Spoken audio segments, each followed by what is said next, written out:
Yeah, and Cloud9 should be that team. Like Cloud9 should be the G2. This is what we were saying at the start of this year. This roster, well, I guess it's different now because they have Thanatos instead of Fudge. But theoretically, even better now, though. Yeah. Theoretically, this Cloud9 roster should be the one that can make it to quarters at Worlds. Like they should be able to do that, given the legacy of these players, given the individual skill of these players, given the multiple MVPs, but they have no shot calling, and they still look bad, Thorin. Like even in that Dignitas series, they just let Dignitas clear vision for free. They are so afraid to pull the trigger and go in.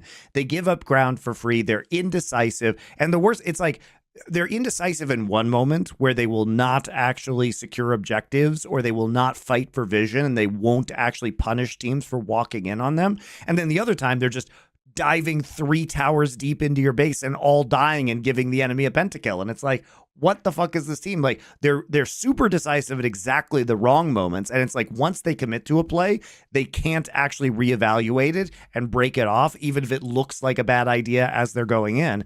And then the other side of it is like, when they need to be proactive, when they need to fight for vision, when they need to get control of a brush, they just give it up for free for no reason. Back off, play super passive. They really just have no idea of how to assert themselves on the map in a way where it isn't like, one, getting them killed, or two, kind of choking out the opponent in the game once they have an advantage. And Thanatos obviously wasn't going to be the guy to bring this leadership. He's a rookie. And even if his English is good, which it is from what I understand, but he's still speaking in a second language. He's still getting used to these rosters. He's a fucking top laner. Like, is this guy going to be the magic solve to the Cloud9 horrible shot calling issues? No. The real question is, why can't Vulcan do this? Vulcan and Blabber. What is wrong with their comms where these guys cannot provide this service for Cloud9? Especially, like, the one I don't get is this.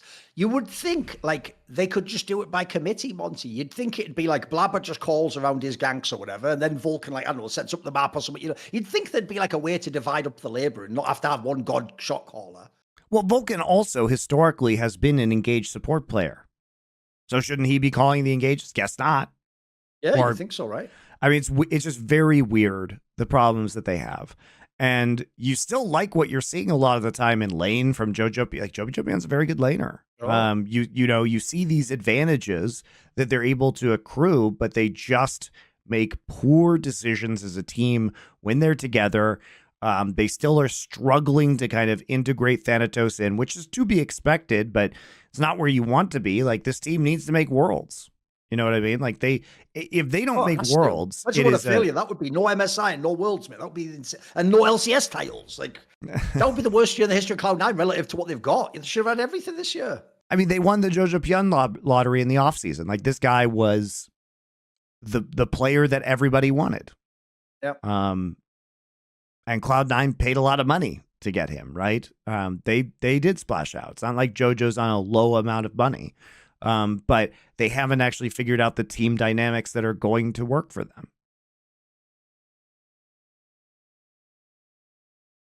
So, and I'll just throw this out there. I also think one thing that people in the midst of all the drama of them not making it, blah blah blah, people have also not noticed this, Monty. It's the other way around to Core JJ. Mate, Berserker this year isn't the Berserker of the past years. You know what I mean? Like, guy really was like the best player in the whole LCS. Like, you could just give him all the resource and carry the game against almost anyone. His window, at the moment at least, is closed a little bit, mate. He's not the same dominant force he was. So you look at the roster, you think it's insane on paper, but some of them aren't actually the same player. Like, yeah, if it was Berserker from like 2 years ago, of course, he was killing it, yeah. I mean, I think you're feeling better with Berserker in like a Zeri meta. You know what I mean? Sure. So that probably feels good. I mean, there are teams that we are going to see activate in this meta, like D plus Kia, who has aiming. You know, we've already seen some good Zeri wins from him. Berserker's another player. Like, there are teams with carries that are going to thrive with these kind of champions. Ruler's probably another one, you know, over there on JDG. So, of course, yeah. You know, the Mega Zeri players coming back is going to be helpful. You know, the Kaisa players coming back is going to be helpful. These are champions that can really, really work out for these guys right now. So I am interested to see what happens with Cloud9, but I don't have a lot of faith after looking at that Dignitas game, which they should just put Dignitas away. Like, there's no way you come into this with people who haven't played in the last couple splits or longer, or, you know, haven't even played their role like Sven. And Sven looked pretty good, to his credit. Oh, but he did. Like, yeah. You know, Jensen also, he's kind of just a liability because, sure, he's stable in the mid and late game, but he also digs a hole for himself in lane that his team then has to get out of, which, like, why do we have to start that from that position every single game? You know what I mean? Like, why do we have to start with a mid lane disadvantage that's like, well, Jensen's really good at getting himself back in the game? It's like, why is that necessary? Why are we doing this? Why are we playing this way every game? And I kind of agree with the fact that FlyQuest got rid of him because I think his upside is just kind of limited right now, and he really does ruin early game agency a lot of the time. And his champion pool is still not amazing. And people will point to, oh, well, he did have some good games. That's true. You know, he did in this series, like the Hui game, he almost won it by himself, right? But he only got those kills because Cloud9 overdove in the bot lane and gave him a triple. So, I mean, I don't see this as something that really, you know, has a lot of longevity. Like, Dignitas, maybe they're like contending for that third world seed, but with the way things are in this league, I think that would be rather surprising.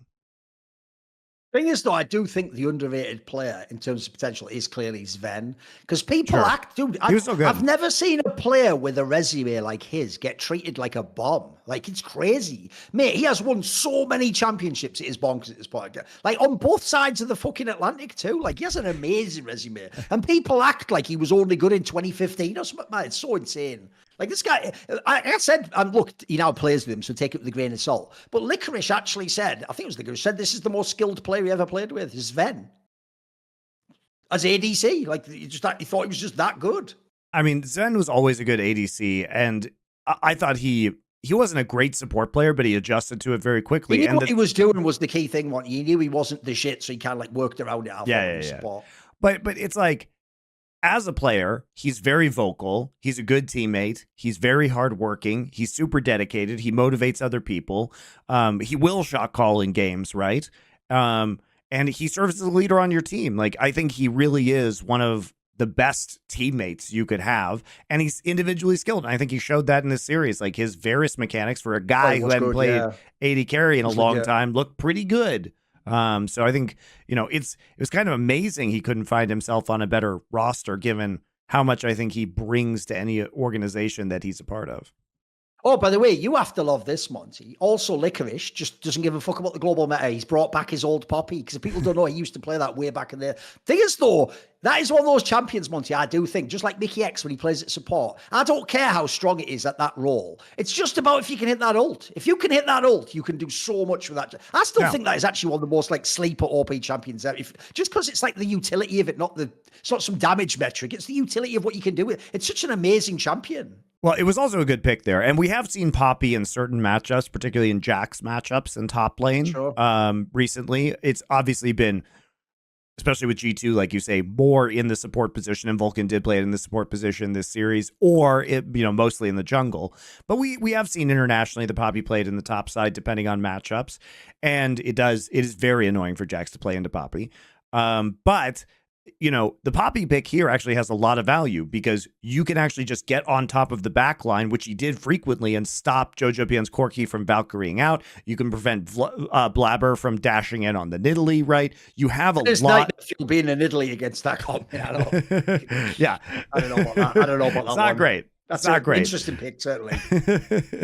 And so the Poppy actually ends up being really a very good pick into the composition that Cloud9 is working with. I mean, if you think about Cassante, Nidalee, Corki, Kai'Sa, Leona, there's a lot of abilities that Poppy W deals with there. You can also knock them out super easily, right? If they engage with the Leona goes flying out. So look, it was a very good pick, I thought. And Licorice has, as you say, been historically very good on it. And it was a win for Dignitas, even though it was, you know, again, kind of a throw in these, of course, joke NA Nidalee games, which are terrible, guys. Like, it is just, please don't ever pick that internationally. Don't even think about it, bro. Don't even think about it. Because the thing you about barely got away with it now. Nidalee is really like very dependent on team play, very dependent on lane priority for invades, very dependent on farming, which means your lanes, you kind of have to leave them in isolation, or you have a setup lane. You know, you have to have CC setup, right? That's why Renekton in Italy, like such a famous combination, because you can just Renekton W, setting up the spear while they're stunned.